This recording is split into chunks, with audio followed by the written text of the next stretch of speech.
Good morning. স্কুলে বাচ্চাদের শুভ আজকে সকাল প্রত্যেককেই। এটা দ্বিতীয় আমার শ্রেণীর আমাদের স্কুলের ক্লাসে দ্বিতীয় শ্রেণীর গিয়েছিলাম। ক্লাস। ওখানে আমি আসছি গিয়ে আজকে বাচ্চারা বললো স্যার শনিবারের ছবি আঁকতে শনিবারের হবে। দিনে তো এদেরকে আমি একটু তো ছবি আঁকতে পারি না আঁকা সেইভাবে, শেখাচ্ছি। মানে চেষ্টা করেছি পারি না আঁকার জন্য, বললেই চলে।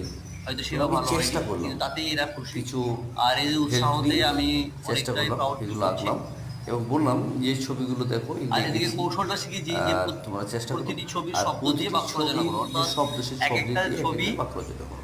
যেমন প্রথম যে ছবিটা, তার যে শব্দ, এটা হচ্ছে একটা যেমন প্রথমটা আমি আপনার এই ছাতা আঁকার চেষ্টা আমব্রেলা, করেছি, ছাতা। ছাতা, এই এই ছাতা ছাতা দিয়ে দিয়ে সে একটা বাক্য বাক্য রচনা রচনা করবে। করো। এইভাবে তো প্রত্যেকটা ছবির তাতে করে শব্দ তারা দিয়ে খুব খুশি। বাক্য রচনা করবে। একটা নতুন একটা জিনিস শেখার আচ্ছা, আমার ছবি, আর তার ছাত্ররাও সঙ্গে খুব বাক্য খুশি। রচনা বাংলা। খুশি তো? এইভাবে এই ছেলেটি খুব ভালো, এদেরকে পড়াশোনাতে আস্তে খুব আস্তে ভালো আছে। এইভাবেই শব্দ শেখাতে হবে ঠিক আছে, এবং আমার শব্দ চ্যানেল থেকে যে সাবস্ক্রাইব বাক্য তৈরি হয় এবং শেয়ার কমেন্ট সেগুলো করবে। শেখাতে হবে। সেটা